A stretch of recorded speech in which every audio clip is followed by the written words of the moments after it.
friend of mine brought up an issue that he was struggling with, and it basically came down to he does not play good against people. There's no nice way to say it. People who aren't nice. People who are dicks. And he's not the only one. A lot of people deal with this issue for some reason. When the person they're playing, they just don't respect that person, then something happens in their head to where they just can't play. And it's interesting because I had the exact opposite issue for a long time. I couldn't play people who I liked. But I played incredibly well against people I did not like. And there were couples times throughout my old days where things got real ugly and loud in the pool rooms if somebody irked me. And then time after time I would annihilate that person. I played brought out my killer instinct, played much better and much, much stronger. Some of the best pool I ever played in my life. And then players around this area, East Tennessee, they learned not to piss me off, and some of them went way out of their way to be nice to me, to get me to like them. And it's like, hey John, you want a beer? You know, I'm from the bar, and I had a lot of trouble beating those people. So my killer instinct kind of would fade away and be like, I don't want to take this guy's money, he's too cool. So I was just like a total complete sucker for nice people. But either example, I was doing something very, very wrong, and he's doing something very, very wrong today. And I'm going to explain what it is, because I'm pretty sure a lot of people deal with this issue, and it's not contender-phobia. It's something else that just screws up our nervous system and screws up our heads and knocks us off our game. Let's talk about this.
is a long intro, but bear with me for a little while.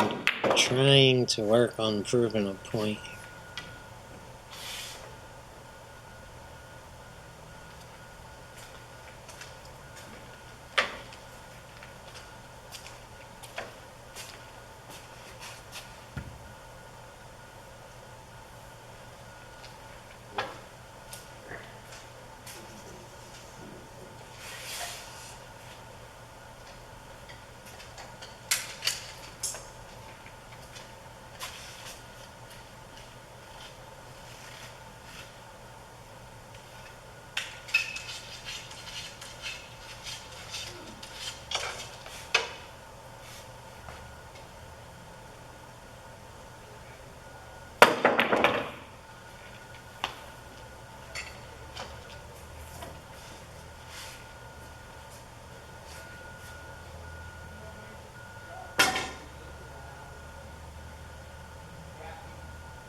How about let's not ever play anyone ever again?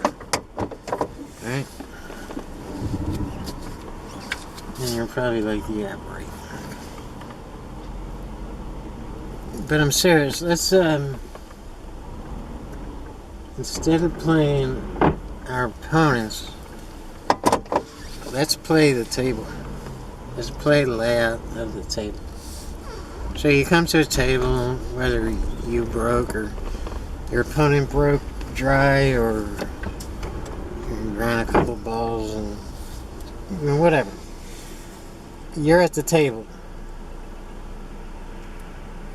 Now, let's see your opponent as the layout of the balls, the actual pool table, where the balls are.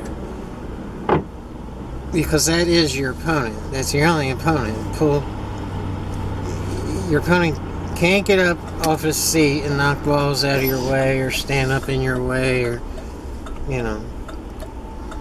So you're not really playing your opponent, you're playing the table. And that's easy for me to see here, driving around with an ice cream and saying it. So it's not just a matter of you saying, okay, from now on I'm not playing any opponent, I'm playing the table. But you're going to have to work on it. It's not that easy. You have to train your brain to think like this, and you do this while you're practicing. In your practice time, you're just playing the table. And you break the balls, and it's you against the table. And now if you run those balls out, it doesn't matter if you're playing some drunk at the bar or you're playing Efren. Efren cannot beat you if he doesn't get to the table and shoot the balls. So the object is not to let him get to the table, and if you have to let him get to the table, then you lock him up in an amazing safety.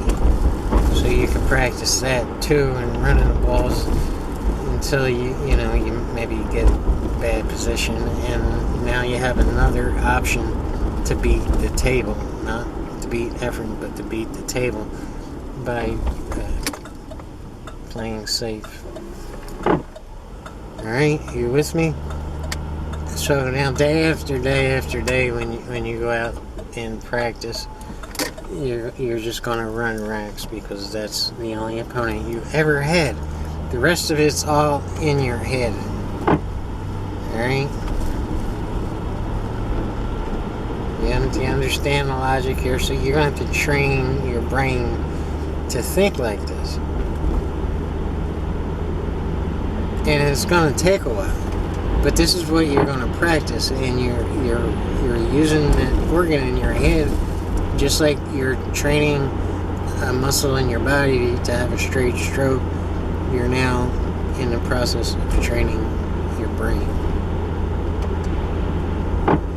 So if you're out there practicing and some guy walks up to you, go ahead and play him, but remain playing the table. Don't play him. It doesn't matter to you what the hell he does. What matters is what you do. And you're not playing him, you're playing the table. So if you put a 9-pack on that guy, it doesn't matter if it's that guy or Buddy Hall or Shane. What an amazing catch on this camera. Oh my god. That would have destroyed an expensive camera if I let that drop. But I didn't. And I saved it with an ice cream in my hand. Let's get on to the video. Alright, this whole topic coincides with the topic of how to practice, and I'm going to let you guys in and see exactly how I practice. I have not shown you guys this to this point.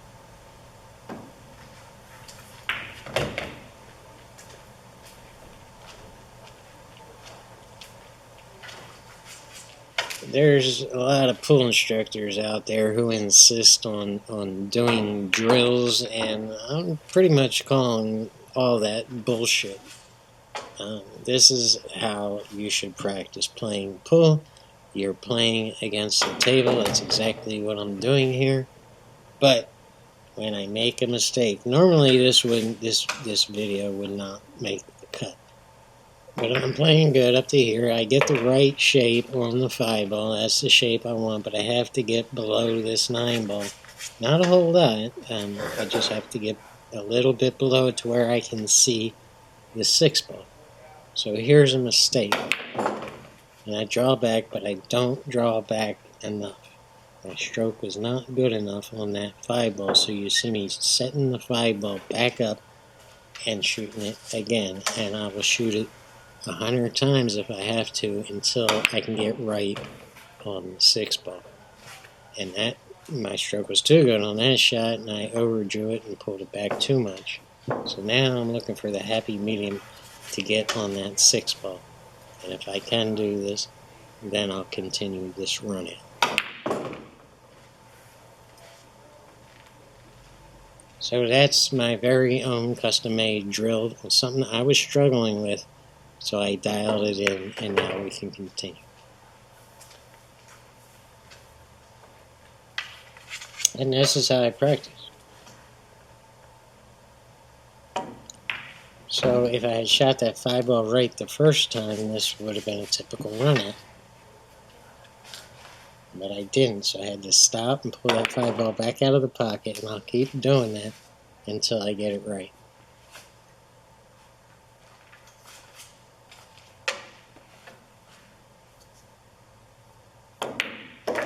So next time I come up with that shot on the 5-ball, I will remember it's dialed and drilled into my head, and I'll never make that same mistake again.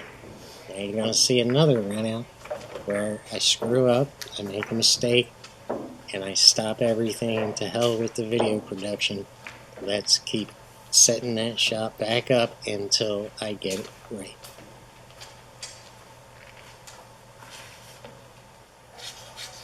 And don't forget this, we're playing the table. Some people say they're playing themselves, but however way you look at it, your game will improve if you continue to do this. And when you take this to an actual opponent, you need to carry it over to him or her.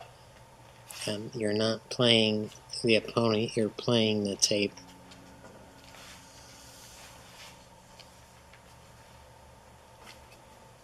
And I'm looking for the treble areas here, and there's a couple of them.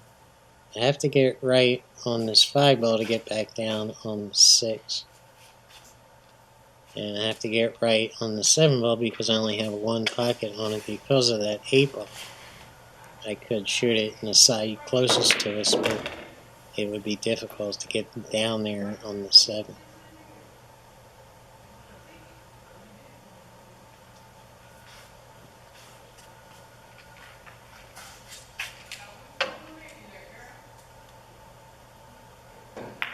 And I had to bang into that 4 ball, so I might have want to rethought the position when I shot the 2 ball to get on the 3. And here's where I come real close to screwing this up, so I might want to practice that too. Because if I got on the wrong side of that 5 ball, if I went any further, I'd be in big trouble getting on the 6 ball. And I believe I'm over-focused on position here. You saw me point to where I wanted position. And you can see I dogged that ball, but I wound up getting good position. So I'm setting that back up, and we're going to keep on shooting this over and over until we both make the ball and get right position.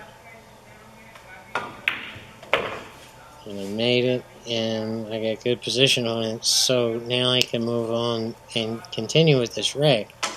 And what I'm seeing here is if I have any more weak points in just running this rack, and if I do, let's say I dog the 8 ball, or I get bad position on the 8 ball, then I'll reset up the 7 ball and keep on shooting it until I get the right position. So, this time the table beat me, but I improved my pull game. I'll never miss that 6 ball shot again.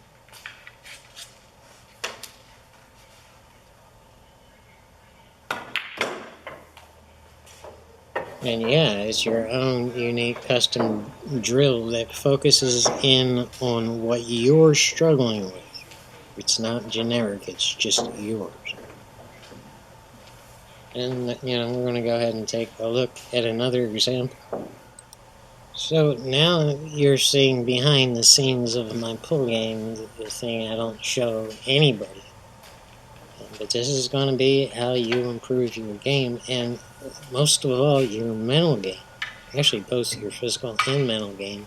It dials in what your weaknesses are and forces you to fix them.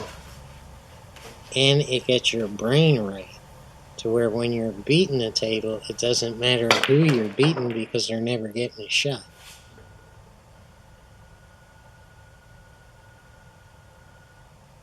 That was a dangerous break. Oh, yeah, I remember this. I have to shoot this 1 ball in the side and then go 3 rails to get back on the 2. And with all this traffic here, this is a really tough shot. And I'm thinking, I'll be happy if I get a shot on the 2. So just give me any kind of shot and I can make it. I'm pointing to where I want to hit that rail right there, but that's going to send me a bit wonky. It's the only shot I have here. If I do anything fancy with that cue ball, I'm going to go into traffic. And see, I just went a little bit too long there. Or you could say I just came up a little bit too short. But this is a little deceiving. So it's right off the start in shooting this 2 ball. And I think the best thing to do here is set that 1 ball back up and try getting better position on the 2 ball and doing that over and over again. Because now it's not only this 2 ball shot, which you just saw me dog, it's getting back and getting right on the 3 ball. And I don't have a big margin of error here. There's a small window to get that cue ball in the right place for that 3 ball. That 9 ball is blocking the corner pocket, so I have to shoot that 3 ball in the side. So I'm experimenting with bottom left, center left, and top left to get right on that 3 ball, and I need to get further down the table. You see, the cue ball has to be spinning clockwise off that first rail. Otherwise, the cue ball is going to die and you're going to be stuck up table and you're going to have to shoot that combination on a 3-9 or play a safety.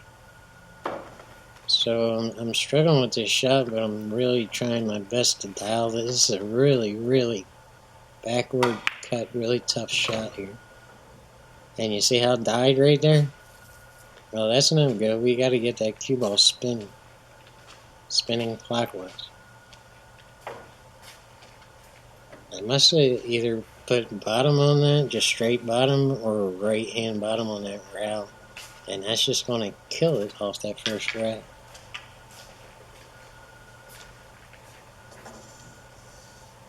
So I'm determined to dial this in, and this table beat me, obviously.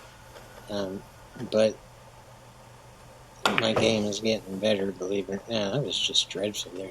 That was just terrible. Yep, you'll see me dial in eventually. And then I'll be able to move on to the rest of the rack and see if there's any other issues that I'm struggling with. It's an overcut, but the position is great right there. And that's what I'm looking at right here. That's the position I want on that 3 ball. Now I just have to make the ball. And the deflection, because I'm putting a lot of left on this, the deflection is throwing me off.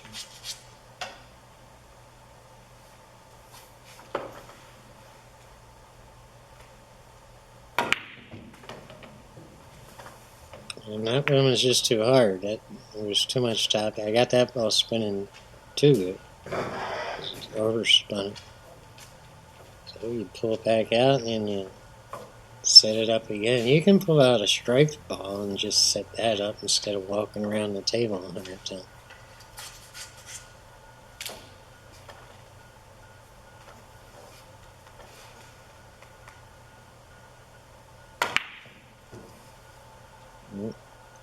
Undercut that, but the position, well, the position could be better, but it would work.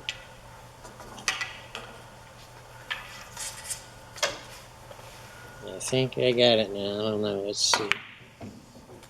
Looked like bottom left. I rattled the ball and I went too far.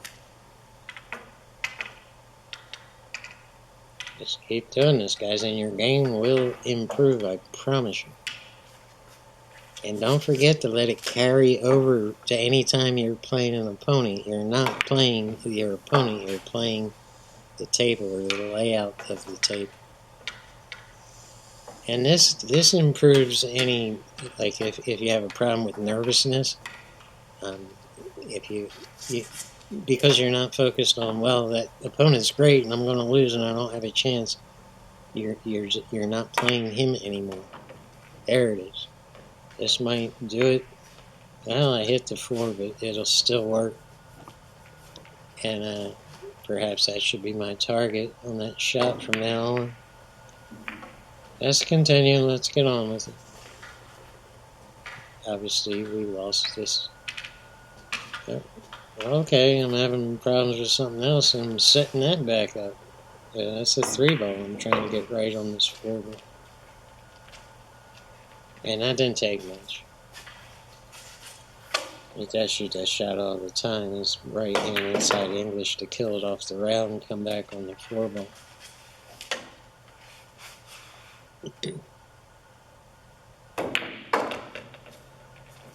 So the table's beating me 3-0, but I'm not going to let it skunk me, so I'm going to give you a rack that actually played good before we end this video. It's been a long one, too. Cute stroke came up at the end of that shot, but I got right on it. Oh, I think this one, yeah, I wasn't happy with the position. I'm trying to spin it up in line for that 9 ball, and I'm going to dial that one in too. So there's 3 shots here. This was a tough table, and so 3 surprising issues came up that I'm struggling with. And you can't ignore it. You have to fix it. There's no forgetting it. You just dial it in until you get it right. So let's play a rag that actually played well.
Bye.